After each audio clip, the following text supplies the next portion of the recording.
కేరళ తప్ప ఇప్పుడు తమిళనాడు మీరు లూజ్ అయినారు, పశ్చిమ బెంగాల్లో మీరు అక్కడ పోటీ చేసి కనీసం డబుల్ డిజిట్ స్థానాలు తీసుకోలేకపోయినారు. కేరళలో కూటమితో వెళ్ళారు కాబట్టి ఆ మాత్రం సీట్లు వచ్చాయన్నది నరేట్. ఓకే, ఇప్పుడు జరిగిన ఐదు రాష్ట్రాల్లో అస్సాం ఒకటే బీజేపీ వర్సెస్ కాంగ్రెస్ ఈ రెండు పోటీ పడ్డది వాస్తవము.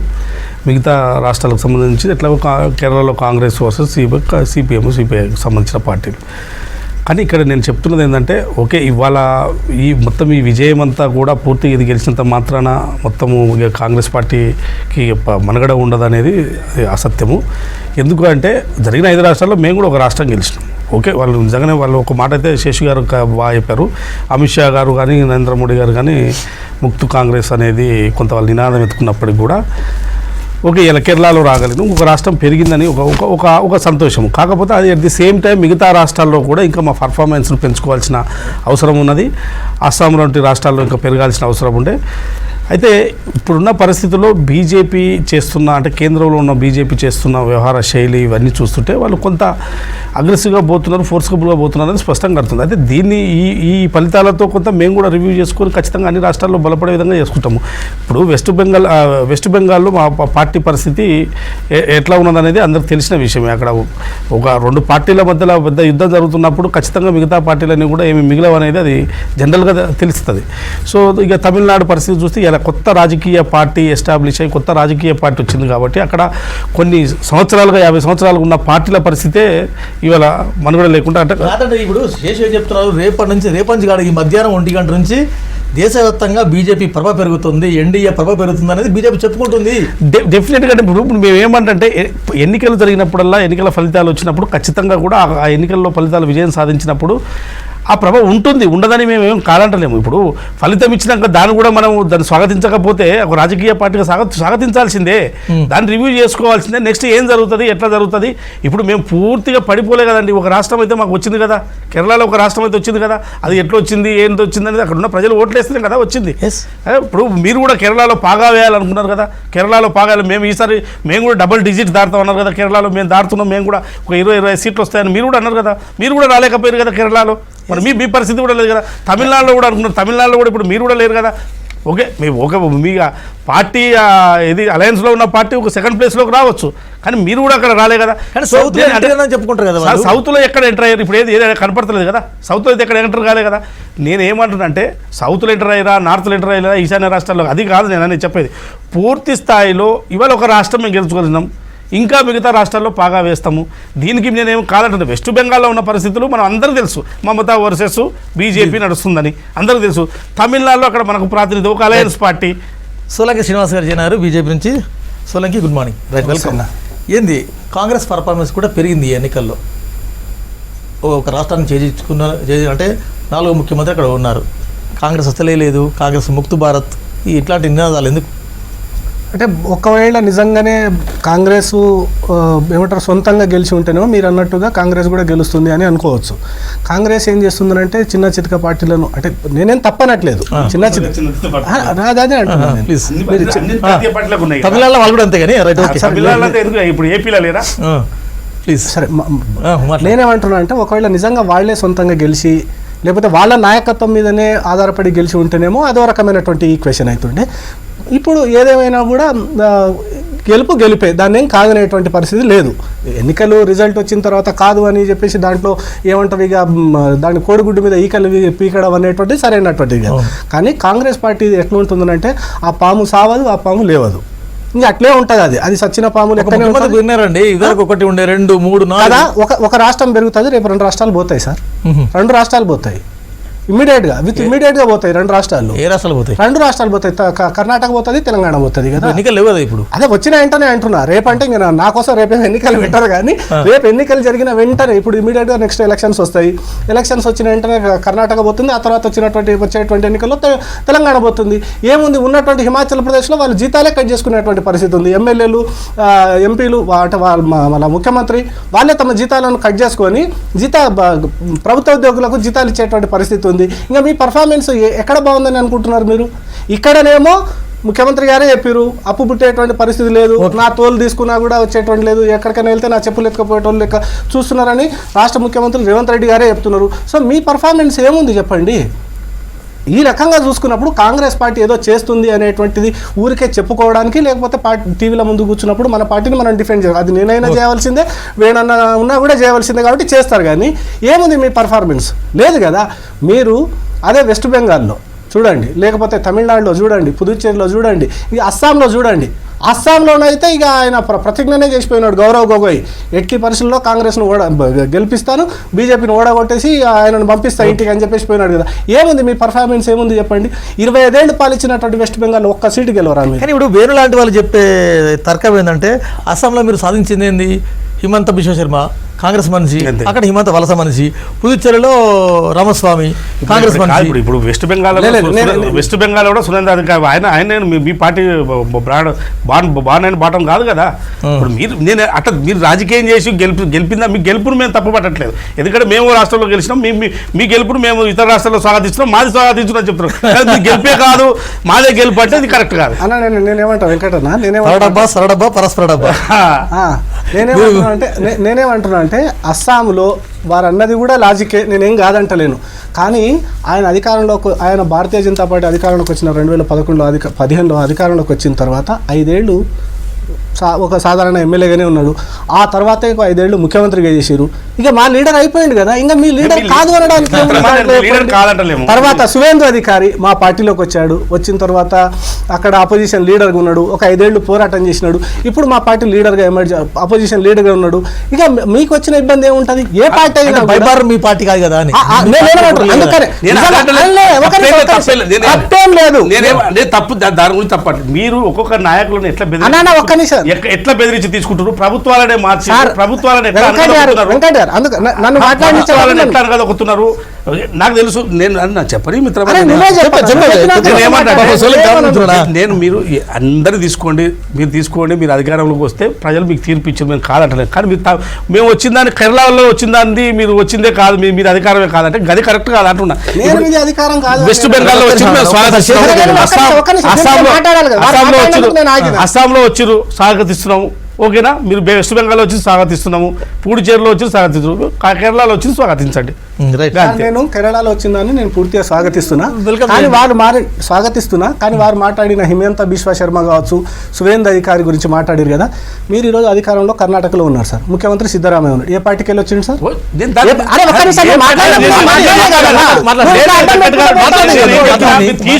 తీసుకోండి అధికారంలో. కానీ మీరు ఏమంతా బిశ్వ శర్మ తీసుకుంటే తప్పేం లేదని చెప్తున్నారు, సురేంద్ర తీసుకుంటే తప్పేం లేదు. మీరు తప్పే కాదంటున్నా కదా. వాళ్ళు కండ కట్టినారు, ఇష్యూ బేసే లేదు. నేను ఏమంటాను, స్వాగతించండి. నేను ఎన్నిసార్లు స్వాగతించాలి? ఒక్క రాష్ట్రంలో గెలిచినటువంటి మీరే స్వాగతించండి అని చెప్పి మాట్లాడి మా నాయకులను మీరు తప్పు పెట్టేటువంటి ప్రయత్నం చేస్తే, తెలంగాణలో ఉన్నాం సార్, మనం తెలంగాణలో బతుకుతున్నాం, తెలంగాణలో కూర్చొని మాట్లాడుతున్నాం. తెలంగాణకు కాంగ్రెస్ పార్టీ అధికారంలోకి వచ్చింది, తెలంగాణకు కాంగ్రెస్ పార్టీ ముఖ్యమంత్రిని అందించినటువంటి నాయకుడు ఏ పార్టీకి వెళ్ళి వచ్చింది సార్? ఏ పార్టీకి వెళ్ళి వచ్చి సార్? ఓకే, కనీసం మేమన్నా ఒకటే పార్టీకి వెళ్ళి వచ్చినటువంటి వ్యక్తిని తీసుకున్నాం, మీరు 3 పార్టీలు మారినటువంటి వ్యక్తిని తీసుకున్నారు కదా సార్. సరే, రాజకీయాలు ఉంటాయి కానీ అంటే నేనేమంటున్నా అంటే రాజకీయ పార్టీలు, రాజకీయ నాయకులు తమ యొక్క ఫ్యూచర్ని చూసుకుంటారు, లేకపోతే తమ యొక్క ఐడియాలజీని చూసుకుంటారు. పార్టీలు మారుతున్నారు, దాన్ని తప్ప అని అనడానికి నాకు రైట్ లేదు, ఒప్పు అనడానికి మీకు కూడా ఏం లేదు. సో ఈ రకంగా చూసుకుంటే రాజకీయ పార్టీల గెలుపు కోసం తమకున్నటువంటి అన్ని మార్గాలను అన్వేషించుకుంటారు, తమకున్నటువంటి అన్ని అవకాశాలను వాడుకుంటారు. రాష్ట్రంలో అధికారం రావడం కోసం కూడా దాన్ని అందిపుచ్చుకొని అవకాశాన్ని అందిపుచ్చుకోకపోతే వైఫల్యం అవుతుంది కదా. రాజకీయ పార్టీలు అన్నప్పుడు గెలవడమే పరమావధిగా తీసుకుంటారు, గెలుపే పరమావధిగా ఏ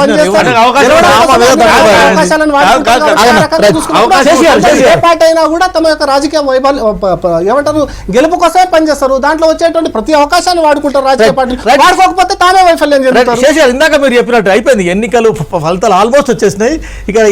ఇక ఇవాటి నుంచి మధ్యాహ్నం నుంచి సాయంత్రం నుంచి విశ్లేషణ, ఈ పార్టీ ఎందుకు ఓడింది, ఆ పార్టీ ఎందుకు ఓడింది, రేపు దేశ రాజకీయాలపై ఈ రిజల్ట్ ఎఫెక్ట్ ఎట్లా ఉంటుందంటే ఏం చెప్తారు? ఒక ఇంట్రెస్టింగ్ అంశం ఏంటంటే వెంకట్ గారు, 1984 తర్వాత కాంగ్రెస్ పార్టీ సొంతంగా కేంద్రంలో అధికారంలోకి రాలేదు.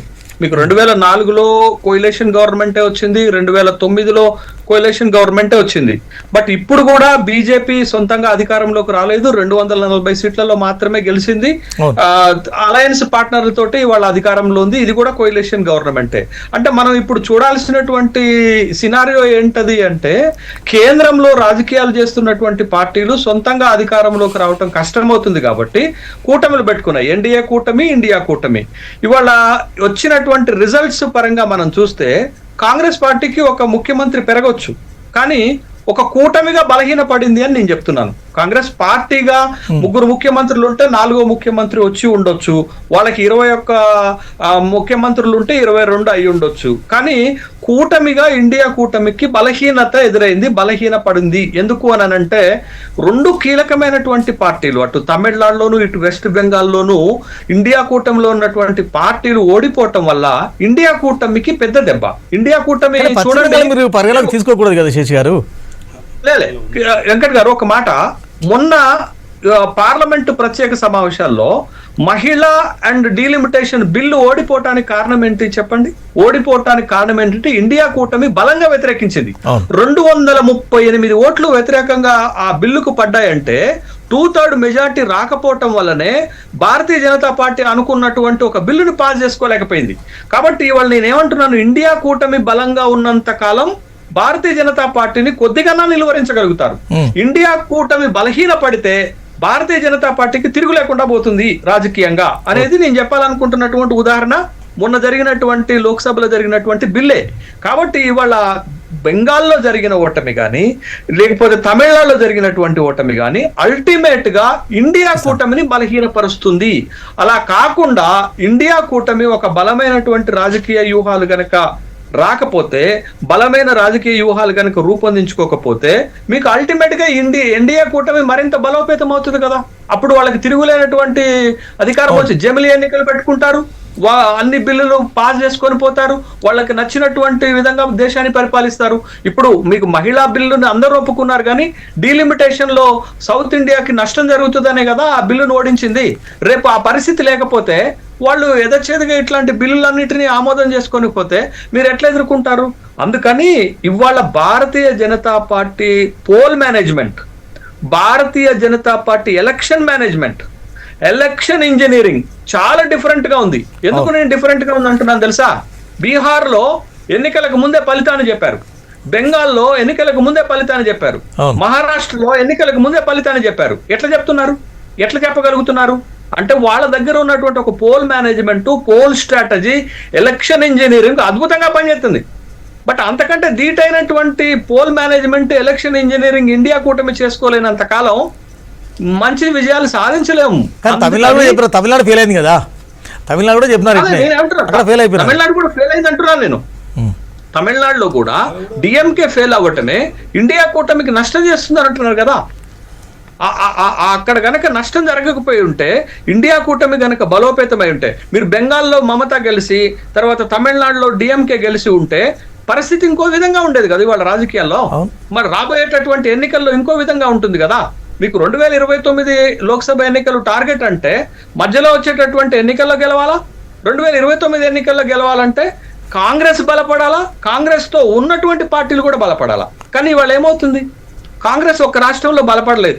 మీకు కాంగ్రెస్ కి వచ్చేసరికి 2024 లోక్సభ ఎన్నికల్లో కేరళలో 20 లోక్సభ స్థానాలు ఉంటే 19 గెలిచారు. కాబట్టి వాళ్ళకు అదనంగా యాడ్ అయింది ఏంటది, ముఖ్యమంత్రి. కాంగ్రెస్ బలహీనపడుతుంది. ఒక్క నిమిషం అండి, కాంగ్రెస్ బలహీనపడుతుంది, కూటమి కానీ వారి వర్ష. ఇప్పుడు అంటే శేష్ గారు అన్నది ఏంటంటే, ఇప్పుడు అన్ని ఇండియా కూటమిలో కొంచెం అంటే ఇప్పుడు వెస్ట్ బెంగాల్లో ఉన్న టీఎంసీ పార్టీ కూడా పెద్దగా ఇప్పుడు మనం పొత్తు పెట్టుకున్నది అయితే లేదు. ఇప్పుడు అసెంబ్లీ ఎన్నికలు అయితే మనం ఏం పొత్తు పెట్టుకోలేదు, వాళ్ళతో ఎవరు వాళ్ళకే విడిగా పోయినారు. సో మనం ఇప్పుడున్న పరిస్థితుల్లో ఈ ఎన్నికల వరకు మనం ఇండియా కూటమిగా మనం ఓకే, ఫ్లోర్ మేనేజ్మెంట్ అదే పార్లమెంట్లో జరిగిన ఏదైనా బిల్లులకు సంబంధించి కానీ ఇవన్నీ కూడా ఫ్లోర్ మేనేజ్మెంట్ అపోజిషన్ ఫ్లోర్ మేనేజ్మెంట్గా జరిగిందని మనం భావించాలి తప్ప, మమతా బెనర్జీ గారు అంటే టీఎంసీ తృణమూల్ కాంగ్రెస్ ఇండియా టీంలో ఉందా లేదా అంటే అది పెద్ద కన్ఫ్యూజన్. ఓకే, ఇప్పుడు నేను అది పెద్ద కన్ఫ్యూజన్. సో ఇప్పుడు అసెంబ్లీ ఎన్నికల్లో మనకు పొత్తు ఉంటే పొత్తు ఉంటే ఇండియా టీంలోనే ఉన్నట్టు. ఇలా మేము డిఎం సోలంకి లాంటి వాళ్ళు అంటారండి. ఇప్పుడు ఇండియా కూటమిలో మమతా ఉంటారు, కాంగ్రెస్ ఉంటారు, కేరళలో వామపక్షాలు ఉంటారు, వీళ్ళు ఉంటారు. ఉంటారా? నేనేమన్నా ఇప్పుడు అది చెప్తామని కూడా నాకు ముందే తెలుసు. వెంకట్ గారు నేను ఇది సబ్జెక్ట్ తెచ్చినప్పుడు సోలంకి గారు ఈ విషయం తెస్తారని కూడా నాకు తెలుసు. ఇంతకుముందు నేను ఇంత సబ్జెక్ట్ ఆ సబ్జెక్ట్ తెస్తారని కూడా తెలుసు. దానికి కూడా సమాధానం మీరు కేరళలో అంటే గ్రౌండ్ లో ఉన్నది మేము వాళ్ళే ఉన్నాం. మరి ఇద్దరం గ్రౌండ్ వదిలేసి వాళ్ళకి ఇవ్వాలా, ఇంకోరికి ఇవ్వాలా, మూడోరికి ఏం కదా. ఇప్పుడు గ్రౌండ్లో ఉన్నది ఎవరు? కాంగ్రెస్ కమ్యూనిస్టులే ఉన్నాము. మేము ఇద్దరం ప్రత్యర్థులుగా ఉన్నప్పుడు మేము మీ ఇద్దరం ఒక దిక్కు కేసీఆర్ ఏమంటారు, ఇద్దరు కలిసి ఫైట్ చేసి తప్పేంది? లేదు సార్, నేను అనేది ఏమంటే ఇద్దరం కలిస్తే ఇంకోటి మూడోరు గ్రౌండ్ ఇంకోరికి ఇయ్యం కదా, ఎట్లిస్తాము? ఇవ్వలేము కదా. సో ప్రత్యర్థులుగా మేమే ఉన్నాము, ఉండవచ్చు, మేము పైన మేము కలిసే ఉన్నాం, కింద ఇక్కడ ప్రత్యర్థులుగా ఉన్నాం. కానీ నేను ఏమంటే ఇవాళ వెస్ట్ బెంగాల్లో తృణమూల్ కాంగ్రెస్కి సంబంధించి ఇప్పుడు నిజంగా ఈ ఓటమి నుంచి మమతా బెనర్జీ గారు పాఠాలు నేర్చుకొని ఖచ్చితంగా ఇండియా టీంతో పూర్తి స్థాయిలో కలిసి వచ్చి కలిసి ఉద్యమాలు చేయడం కానీ, కలిసి చేయడం కానీ, ఆ రాష్ట్రంలో కలిసి పనిచేయడం కానీ ఇవన్నీ జరుగుతాయి. ఓటమి రేపు భవిష్యత్తుకు ఉంటుందని నేను భావిస్తున్నా. ఎందుకంటే వెస్ట్ బెంగాల్ ఓటమి ఇంక వినండి, వెస్ట్ బెంగాల్ మమతా బెనర్జీ ఓటమికి రేపు భవిష్యత్తులో ఇండియా కూటమిలో ఉన్న చిన్న బలోపేతానికి కారణమైతాయి, గుర్తుపెట్టుకోండి. ఎందుకంటే ఓకే బలపడవచ్చు కానీ ఇది రేపు బేస్ పడుతుంది. లోక్సభలో ఇండివిజువల్గా బీజేపీ వీక్, బీజేపీ ప్రాబల్యం తక్కువ. సరే, ఎన్డీఏ కూటమి కలిశారు.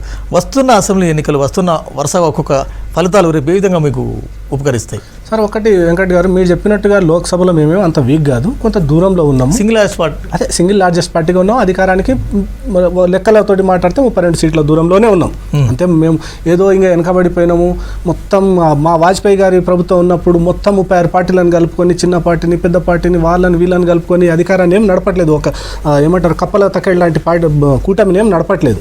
ఏదో కొద్దిగా దూరంలో ఉన్నాం. దూరంలో ఉన్నటువంటి మాట వాస్తవంగా ఇండివిజువల్గా బీజేపీతో ప్రభుత్వాన్ని ఫామ్ చేస్తున్నారు, ప్రభుత్వాన్ని పనిచేసి మీరు ఒకసారి తగ్గినారు కదా. ఒక మాట చెప్పండి అన్న, నువ్వు ఒక్క నిమిషం మాట్లాడొద్దు. నేనేమంటున్నా అంటే 2014లో అధికారంలోకి వచ్చినాం, సొంతంగా వచ్చినాం. 2019లో అధికారంలోకి వచ్చినాం. 2024లో మీరు అన్నట్టుగా కిందనో మీదనో పడి అధికారంలోకి వచ్చినాం. అదే మీరు కాంగ్రెస్ పార్టీ 2014లో వచ్చిన సీట్లు, 2019లో వచ్చిన సీట్లు, 2024లో వచ్చిన సీట్లు, ఈ 3 సీట్లను 3 సార్లలో వచ్చిన ఒక్క నిమిషం అన్న, 3 సార్లు వచ్చినటువంటి సీట్లను కలుపుకుంటే కూడా మేము 3వ సారి వచ్చిన సీట్ల కంటే కూడా తక్కువనే వచ్చినాయి. సో ఆ లెక్కన చూసుకున్నప్పుడు మేమేం పడిపోలే. సరే, కొన్ని పొరపాట్లు జరిగి ఉండొచ్చు, లేకపోతే 10 ఏళ్ల పాలన మీద కొంత ప్రజలలో అనుకున్న స్థాయిలో, ఆశించినటువంటి స్థాయిలో మేము వాళ్ళని ఏమంటారు ఇంప్రెస్ చేసి లేకుండొచ్చు. కాబట్టి కొన్ని సీట్లు తగ్గినాయి, దాన్ని ఏం మేము కాదన్నట్లేదు. కానీ మాకు ఆల్టర్నేట్గా మీరు ఎక్కడ ఎమర్జ్ అవుతున్నారు చెప్పండి. ఒకవేళ అవుతున్నారు అనుకుంటే మీకు ఉన్నటువంటి ఇండి కూటమి ఉంది. ఇండి కూటమిలో ఉన్నటువంటి పార్టీలే మీ జుట్లు మీరు బిక్కుంటున్నారు. సరే, వారు చెప్పినటువంటి వాదన వారికి ఉంది, వాళ్ళ వాదన తప్పని నేను అనట్లేదు. మీరు కేరళలో తీసుకున్నా, లేకపోతే ఢిల్లీలో తీసుకున్నా, లేకపోతే పంజాబ్లో తీసుకున్నా, లేకపోతే వెస్ట్ బెంగాల్లో తీసుకున్నా, అక్కడ ఉన్నటువంటి ఇండి కూటమిలో ఉన్నటువంటి పార్టీలే నాలుగు దిక్కులా ఉన్నాయి. చివరికి వచ్చేసరికి అక్కడ కూర్చొని ఉంటేనేమో మాత్రమేమో మేము అలయన్స్ పార్ట్నర్స్గా ఉన్నామని చెప్తున్నారు. దీని అన్నిటికంటే సమస్య ఎక్కడ వస్తుంది తెలుసా? అసలు ఇండి కూటమికి లీడర్షిప్ ప్రాబ్లం ఉంది. ఎంతో కొంత వాళ్ళు బతికి పట్టడానికి ఒక అవకాశం ఏముండేనంటే వెస్ట్ బెంగాల్లో మమతా బెనర్జీ గెలిచి ఉంటే వాళ్ళకి ఇంకొక లీడర్ ఎమర్జ్ అయ్యేటువంటి అవకాశం ఉండేది. వారు ముఖ్యమంత్రి అయినా ముఖ్యమంత్రి కాకున్నా కూడా వాళ్ళకు ఒక కొత్త లీడర్షిప్ దొరికేటువంటి అవకాశం ఉంటుంది. ఇప్పుడు అది కూడా లేదు. లేదా పోనీ అంటే లేదా మీరు అన్నట్టుగా మీ పార్ట్నర్గా ఉన్నటువంటి డిఎంకేలో ఉన్నటువంటి ఆ పార్టీ గెలిచి ఉన్నా కూడా అక్కడన్నా కొద్ది గొప్ప మీకు లీడర్షిప్ దొరికేదానికి అవకాశం ఉండేది. కానీ అది రెండు లేవు కదా. ఉన్నటువంటి మీ నాయకుడి మీద ప్రజలకు నమ్మకం లేదు, మీ అలయన్స్ పార్ట్నర్స్ ఎందుకంటున్నా తన మీద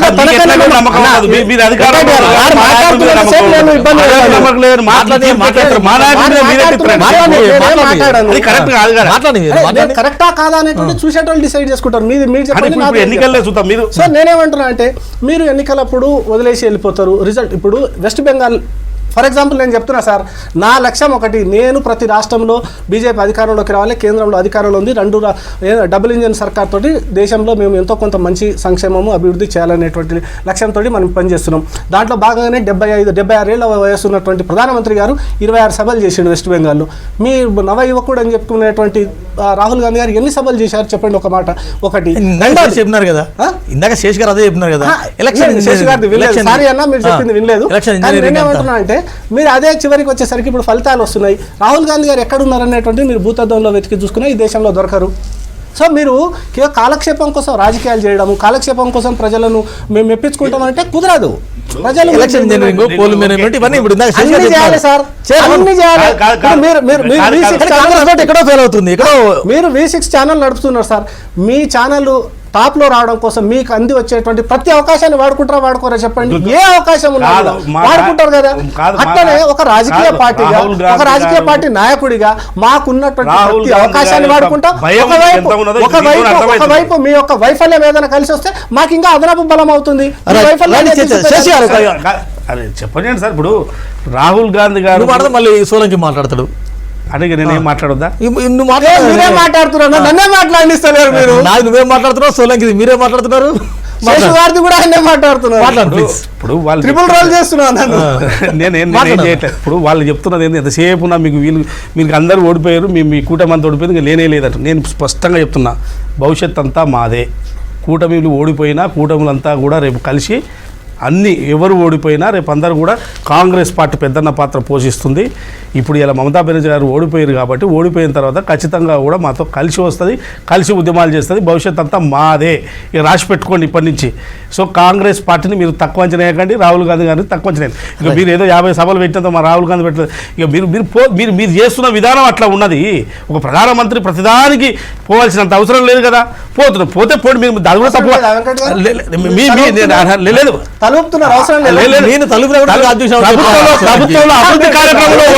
లేదండి, ప్రభుత్వం అభివృద్ధి కార్యంలో పోండి. మీరు అది మీ ఇష్టం, పోతే పోండి. కానీ ఇక మాకు భవిష్యత్తే లేదని మాట్లాడకండి. మీరు ఇలా ప్రధాని వచ్చి రాష్ట్రంలో పాగా వేసి మోదీ వర్సెస్ దీదీ పాలన వదిలేసి ఏదో ఇప్పుడు మీకు నడుస్తుంది కాబట్టి నేను అట్లట్లేదు. ఈ కేరళలో మీరు కూడా 20 సీట్లు గెలుస్తున్నారు, గెలిచిరా? గెలవలే కదా. రైట్, ఓకే శశి గారు, రైట్. ఈ చర్చ ఒకంత అంటే ఈ సాయంత్రం నుంచి రేపటి నుంచి ఆ నరేషన్ వేరు. కానీ ఎన్నికల అంటే దేశ రాజకీయాలను ప్రభావితం చేసే ఎన్నికలు ఇవి. అంటే ఎలక్షన్ కొనసాగుతున్న క్రమంలోనే ఒక మేజర్ బిల్, డిలిమిటేషన్, మహిళా బిల్, ఈ రెండు చర్చకు వచ్చింది. కానీ ఇందాక లగ్గాన శ్రీనివాసన్ ఒక అనలిస్ట్ చెప్పినారు, తమిళనాడులో మహిళా ఓటర్స్ చాలా ఓటింగ్ పర్సెంట్ బాగా వేసినారు, అది మహిళా బిల్లు మీద ఎఫెక్ట్ చూపించింది.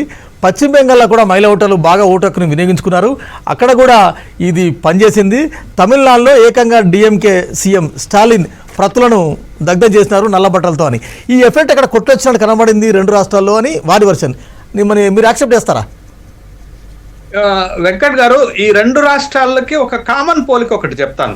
మీరు అడిగిన ప్రశ్నతో పాటు ఇది కూడా చెప్తాను. ఒకటి, మహిళా బిల్, డీలిమిటేషన్ బిల్లు సభ ఆమోదం పొందనప్పుడు స్టాలిన్ ఒక మాట చెప్పారు. ఏం మాట చెప్పారంటే, తమిళనాడు ఢిల్లీ పైన విజయం సాధించింది అని చెప్పారు. అంటే స్టాలిన్ టార్గెట్ ఏంటది? Delhi target, Modi target. రెండోది, మమతా బెనర్జీ ఈ ఎన్నికల క్యాంపెయిన్ లో లోకల్ సెంటిమెంట్ తీసుకొస్తూ ఏం చెప్పారంటే, ఇక జై బంగ్లా, బంగ్లా తర్వాత మా ప్రయాణం ఢిల్లీ వైపుకే, ఢిల్లీ సంగతి చూస్తామని చెప్పారు. అంటే మమతా బెనర్జీ టార్గెట్ ఏంటది? ఢిల్లీ, మోడీ. వీళ్ళిద్దరు టార్గెట్ ఖచ్చితంగా మోడీ, ఢిల్లీ టార్గెట్ ఉంది. కాబట్టి ఈ రెండింటిని ఓడగొట్టాలనేది భారతీయ జనతా పార్టీ వేసినటువంటి కంప్లీట్ రాజకీయ ఎత్తుగడ. కాబట్టి ఆ ఎత్తుగడలో భారతీయ జనతా పార్టీ వాళ్ళ సక్సెస్ అయింది. బట్ అది దీదీ ఫెయిల్యూర్ అయ్యారు, డిఎంకే స్టాలిన్ ఫెయిల్యూర్ అయ్యారు. రెండోది, మీకు ఎన్నికలు జరుగుతున్నటువంటి సమయంలోనే లోక్సభ ప్రత్యేక సమావేశాలు పెట్టి మహిళా డీలిమిటేషన్ బిల్లు తీసుకొచ్చి మహిళా బిల్లుకి ఈ పార్టీలు వ్యతిరేకంగా పనిచేశాయి అనేటటువంటి ఒక ప్రొజెక్షన్ తీసుకొచ్చేటటువంటి ప్రయత్నం చేశారు. ఎందుకు ఆ ప్రయత్నం చేశారనంటే, డిఎంకేకి సాలిడ్ గా మహిళల ఓటు బ్యాంకు బలము, తర్వాత మమతా బెనర్జీకి సాలిడ్ గా మహిళల ఓటు బ్యాంకు బలం. కాబట్టి ఈ బిల్లుకి తీసుకొచ్చి ఆ రెండు పార్టీలను ఈ బిల్లుకి మహిళలకు వ్యతిరేకం అనే ప్రొజెక్షన్ ఇవ్వబోయారు. కానీ అది పెద్దగా ఎన్నికల పైన ప్రభావితం ఎందుకు కాలేదు అని అంటే, డిఎంకేకి అక్కడ ఓటు వేయకుండా మహిళలు మొదటి నుంచి టీవీకే పక్షాన్ని నిలబడ్డట్టుగా మనకు కనపడింది. యూత్, మహిళలు మరియు దళిత్ క్రిస్టియన్స్ టీవీకే వైపు ఉన్నట్టు మొదటి నుంచి ఎన్నికల క్యాంపెయిన్ లో మనకి స్పష్టంగా కనపడింది. రెండోది, ఇక్కడ మీకు బెంగాల్కి వచ్చేసరికి అసలు ఎన్నికల క్యాంపెయినే మార్చేశారండి.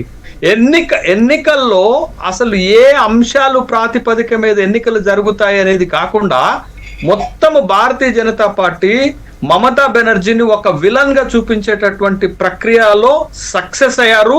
బట్ అది వాళ్ళ మమతా బెనర్జీ ఓటమికి దారితీసింది.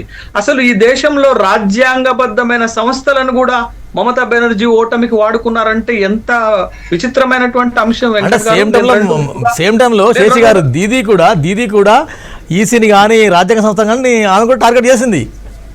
రెండు ఉదాహరణలు చెప్తాను. ఒకటి, ఇంకో కొన్ని గంటల్లో ఎలక్షన్ మొదలవుతుంది అనగా సుప్రీంకోర్టు ఒక వ్యాఖ్య చేసింది, మీరు గమనించే ఉంటారు వెంకట్ గారు. ఏం చేసింది అని అంటే, మీరు ఐపాక్ సంస్థ పైన ఈడీ దాడి చేసినప్పుడు మీరు వెళ్ళటం సమంజసం కాదు, అసలు ఆ సందర్భంలో వ్యాఖ్య చేయాల్సిందే కాదు. కానీ మమతా బెనర్జీకి ఉన్నటువంటి ఒక రెప్యుటేషన్ తగ్గించేటటువంటి భాగంలో ఎలక్షన్స్ కి కొద్ది గంటల ముందే సుప్రీంకోర్టు వ్యాఖ్య చేసిందంటే ఎలా అర్థం చేసుకోవాలా? రెండోది, Election commission of India chief Election commission of India Gyaneshwar Mishra ఏం మాట్లాడతారు? 93-92% ఓటింగ్ జరిగిన తర్వాత బెంగాల్ కా గర్వ్ అంట, చునావ్ కా పర్ బెంగాల్ కా గర్వ్ అని చెప్తాడు. ఆయన చెప్పినటువంటి దానికి కొనసాగింపు ఏంటనంటే, ఎలక్షన్ షెడ్యూల్ ప్రకటించంలోనే డిఐజీని తీసేస్తారు, చీఫ్ సెక్రటరీని తీసేస్తారు, కమిషనర్ని తీసేస్తారు, ఇంటెలిజెన్స్ ఆఫీసర్ని తీసేస్తారు. తీసేసిన తర్వాత మాల్డాలో గొడవలు జరిగితే దానికి మమతా కారణం అంటారు. మొత్తం అధికారాన్నంతా ఎలక్షన్ కమిషన్ తన చేతుల్లోకి తీసుకొని మాల్డాలో గొడవలు జరిగితే దీదీ కారణం అని చెప్తారు. తర్వాత ఎలక్షన్ కమిషన్ ఆఫ్ ఇండియా 2 ఫేజులు ఎలక్షన్ పెట్టింది. ఎట్లా పెట్టిందని చెప్పండి? మొదటి ఫేజ్ లో 152, రెండో ఫేజ్ లో 142. మొదటి ఫేజ్ అంతా బీజేపీకి అనుకూలమైనటువంటి ప్రాంతాలను పెట్టి ఎలక్షన్ అయిపోంగలను ఒక క్యాంపెయిన్ స్టార్ట్ చేశారు. ఏంటి తెలుసా? అవుట్ ఆఫ్ 152లో 110 సాధిస్తామని. అది సెకండ్ ఫేజ్ మీద ఎఫెక్ట్ పడింది. అంటే ఎలక్షన్ కమిషన్ ఆఫ్ ఇండియా కూడా బీజేపీ విజయాలకి సహకరించింది అనేది, అంటే శేష్ గారు చెప్తున్నారంటే ప్రతి అవకాశాన్ని కూడా బీజేపీ వినియోగించుకుంది. స్ట్రాటజీ చివరికి పార్లమెంట్ సమావేశాలు, డీలిమిటేషన్, మహిళా బిల్లు అంటే ఒక మైండ్ గేమ్, ఒక స్ట్రాటజీ గేమ్ తోని బీజేపీ సక్సెస్ అయింది అనేది వారి వర్షన్. సార్, ఒకటి వారి యొక్క అనాలిసిస్ వాళ్ళకు ఉండి ఉండొచ్చు, కానీ జనరల్గా ఎలక్షన్ కమిషన్ అనగానే, చీఫ్ ఎలక్షన్ కమిషనర్ అనగానే మనకు గుర్తొచ్చేటువంటి పేరు సంస్కరణలు తీసుకొచ్చారు, లేకపోతే చాలా స్వచ్ఛంగా పనిచేసిరు అనే దాని పేర్లలో వచ్చేటువంటి పేరు టిఎన్ శేషన్ గారి పేరు చెప్తుంది. సార్, ఈరోజు ఏదో నాకు మీరు ఒకవేళ అవకాశం ఇచ్చి ఉంటే ఉదయం ఈవీఎం అదేమంటారు మన పోస్టల్ బ్యాలెట్స్ రాకంటే ముందు కూడా నేను ఒక స్టేట్మెంట్ ఇచ్చేటువంటి వాడిని. ఈ దేశ చరిత్రలో టిఎన్ శేషన్ తర్వాత ఎవరన్నా స్వచ్ఛంగా పనిచేసిరు, ఎవరన్నా నిష్పక్షపాతంగా పనిచేసిరు, ఎవరన్నా అంటే ఒక ట్రాన్స్పరెంట్ ఎలక్షన్ నడిపించారంటే అది జ్ఞానేష్ కుమార్ సార్. ఎందుకు ఆ మాట అనాల్సి వస్తుంది? ఒక నిమిషం రామ్మోహన్, నేను ఎందుకు ఈ మాట అంటున్నానంటే, సార్ ఈ దేశ చరిత్రలో వెస్ట్ బెంగాల్లో జరిగినంత హింస ఏ రాష్ట్రంలో జరగలేదు వెంకట్ గారు. అది కాంగ్రెస్ పార్టీ అధికారంలో ఉన్నప్పుడు కావచ్చు, కమ్యూనిస్ట్ పార్టీ అధికారంలో ఉన్నప్పుడు కావచ్చు, తృణమూల్ కాంగ్రెస్ అధికారంలో ఉన్నప్పుడు కావచ్చు. ఎంత హింస జరిగింది సార్ అంటే ప్రజలు ఓటు వేసుకోవడానికి కూడా భయపడ్డారు. ఓటేసినటువంటి ప్రజలు ఏ పార్టీకి ఓటేసిరో చెప్పుకోవడానికి కూడా భయపడ్డారు వెంకట్ గారు. అదేవిధంగా చివరికి మై యాక్సిస్ ఇండియా అనేటువంటి ఒక పోల్ ఏజెన్సీ, అదే ఏమంటారు సెఫాలజీ సంస్థ, రిజల్ట్ ఇవ్వడానికి కూడా భయపడ్డది వెంకట్ గారు. రిజల్ట్ ఇవ్వడానికి శేషు గారికి సమాధానం చెప్పమనండి. అక్కడ డేటా తీసుకోవడానికి వెళ్ళినటువంటి వాళ్ళ పార్టీకి, వాళ్ళ ఏజెన్సీకి సంబంధించినటువంటి డేటా తీసుకునేటువంటి సర్వేకి వెళ్ళేటువంటి వ్యక్తుల్ని 21 రోజుల పాటు జైల్లో బంధించారు. తెలుసా మీకు? 21 రోజుల పాటు సర్వే చేసేటువంటి సర్వేయర్లను. సో ఇంత దారుణాలు జరుగుతూ ఉంటే ఇక వారు జ్ఞానేష్ కుమార్ గారు చేసిన దాంట్లో తప్పే ఉంది చెప్పండి. రెండో విషయం చెప్తాను, పోనీ ఇంత చేసి నేనేమంటున్నా అంటే, ఇంత చేసినటువంటి మమతా బెనర్జీ గారు శేష్ గారు పాపం ఏం మాట్లాడలేదు. అంటే బీజేపీ ప్రతి అవకాశాన్ని బీజేపీ అవకాశాన్ని వాడుతున్నా సార్, పక్కన పెట్టండి. నాకు వచ్చేటువంటి నేను ఒక రాజకీయ స్ట్రాటజీ అండి, మైండ్ గేమ్ ఉంటుంది. జ్ఞానేష్ కుమార్ గారు మాకు అనుకూలంగా పనిచేసారు అనేటువంటిది వాదన తప్పంటున్నాను. నా అవకాశాన్ని నేను 200% వాడుకున్నా సార్. నేను అనుకూలంగా చెప్పలే, బీజేపీ వాడుకుందని చెప్పినారు కదా. At the same time supreme court కూడా ఏదో బీజేపీకి అనుకూలంగా చేసినట్టుగా శేషు గారి మాటల్లో నాకు అర్థమైంది. వారి ఇంటర్నల్ మీనింగ్ ఏముందని నాకు తెలియదు, కాకపోతే వారు చెప్పింది నాకు అట్లా అర్థమైంది. రెండో విషయం సార్, ఇంత చేసినటువంటి మమతా బెనర్జీ గారు ఈ రోజు కూడా కనీసం మహిళలకు తాగునీరు ఇవ్వలేనటువంటి పరిస్థితుల్లో ఉన్నది. నేను పనిచేసిన సార్ 3 సార్లు ముఖ్యమంత్రి అండి. అవును సార్, నేను చెప్తాను, మీకు వీడియో చూపిస్తాను, అందుకని మీ అనుమతి కూడా కావాలి నాకు. నేను బీర్భూమ్ అనేటువంటి జిల్లాలో దుబరాజ్పూర్ అనేటువంటి కాన్స్టిట్యున్సీలో నేను పనిచేసిన భారతీయ జనతా పార్టీ. అక్కడ సార్ చిన్న కుంటలు ఉంటాయి. మన దగ్గర ఇప్పుడు మనం ఎక్కడైతే ఉన్నాం V6 ఛానల్లో పక్కనే లోటస్ పాండ్ ఉంది. లోటస్ పాండ్ లాంటి ఒక పాండు, అది 4 భాగాలు అవుతుంది. అంటే ఆ పాండు వైశాల్యం ఎంతైతే ఉందో ఆ పాండుని 4 భాగాలుగా చేస్తే ఒక్కొక్క చిన్న కుంటలు ఏర్పడతాయి కదా సార్. ఆ కుంటలు అక్కడ ప్రతి ఊర్లో ఒక చిన్న కుంట ఉంటుంది. ఆ కుంటలో ట్యాంకర్ల నుండి నీళ్లు తెచ్చిపోస్తారు. రోజో లేకపోతే రోజు తప్పి రోజు ట్యాంకర్లో వాటర్ తెచ్చిపోస్తే అక్కడ ఉన్నటువంటి మహిళలు అక్కడ బట్టలు ఉతుక్కుంటారు. అదే చిన్న ట్యాంకులో, ఆ కుంటలో, అదే కుంటలో స్నానాలు చేస్తారు. ఎంత బాధాకరం ఉంటుంది వెంకట్ గారు అంటే, అది బట్టలు ఉతికి స్నానం చేసుకున్న తర్వాత వాటర్ బాటిల్స్లో నీళ్లు నింపుకొని పోతారు సార్ తాగడానికి. ఇంతకంటే దౌర్భాగ్యంగా ఏమైనా ఉంటుందా చెప్పండి మీకు? మధ్యప్రదేశ్ బీజేపీ కానీ ఇంతకంటే దౌర్భాగ్యం నేను చెప్తున్నా, ఈవెన్ కాంగ్రెస్ పార్టీ పాలిస్తున్నటువంటి రాష్ట్రాలలో ఏ రాష్ట్రంలో కూడా ఇంతటి దౌర్భాగ్యకరమైనటువంటి పరిస్థితి లేదు. రెండో విషయం చెప్తున్నా సార్, ఇక్కడ మనం రోజువారీ వరి నాట్లేసే కూలీలు ఉంటారు కదా సార్, మన దగ్గర తెలంగాణ ప్రాంతంలో 500 రూపాయలు 600 రూపాయలు కూలీ ఉంది, పోనీ 400 రూపాయలు కూలీ ఉంది. అదే వెస్ట్ బెంగాల్లో ఒక వ్యక్తి యొక్క దినసరి ఆదాయం ఎంతనో తెలుసా? 40 రూపాయలు సార్, 40 రూపాయలు. ఏం ఉపాధి కల్పించారు మీరు, ఏం ఉద్యోగ అవకాశాలు కల్పించారు మీరు? అన్ని రాష్ట్రాలతో పోల్చుకుంటే, పర్టికులర్లీ తెలంగాణ రాష్ట్రంతో పోల్చుకుందాం, మన రాష్ట్రం కాబట్టి మన రాష్ట్రంతో పోల్చుకుంటే వెస్ట్ బెంగాల్ 50 సంవత్సరాల వెనుకబాటు గురైంది వెంకట్ గారు. సో ఈ రకమైనటువంటి పరిస్థితి అవకాశం వచ్చింది, అందుకని రావాలనేటువంటి చెప్పా. ఒకటి అది రాష్ట్రం కోసం, రెండోది దేశం కోసం కూడా చెప్తా వెంకట్ గారు. దేశం కోసం కూడా వెస్ట్ బెంగాల్లో భారతీయ జనతా పార్టీ గెలవడం ఎంత ఆవశ్యకం అని అంటే సార్, అక్కడ ఉన్నటువంటి దేశానికి అవసరం అండి, చెప్తున్నా సార్, ప్లీజ్ బీజేపీకి అవసరం అది కాదు దేశానికి అవసరం సార్. బీజేపీ గెలుస్తుందా గెలవదా తర్వాత దేశంలో ఎట్లా ఉంది, అక్రమ చొరబాటుదారులు ఎంతమంది ఉన్నారు అనేటువంటి దాన్ని ఒకవేళ లెక్క చేసి చూస్తే కనీసం అక్కడ చరిత్ర అండి, మయన్మార్, బంగ్లాదేశ్, ఏమైనా శరణార్థ శిబిరమా సార్ భారతదేశం అంటే? ఎవడైతే వాడు రావచ్చా? వాడు ఎక్కడ నుండి వచ్చిండు? మీరు హైదరాబాద్ వస్తారు, రోహింగ్యాలు అంటారు,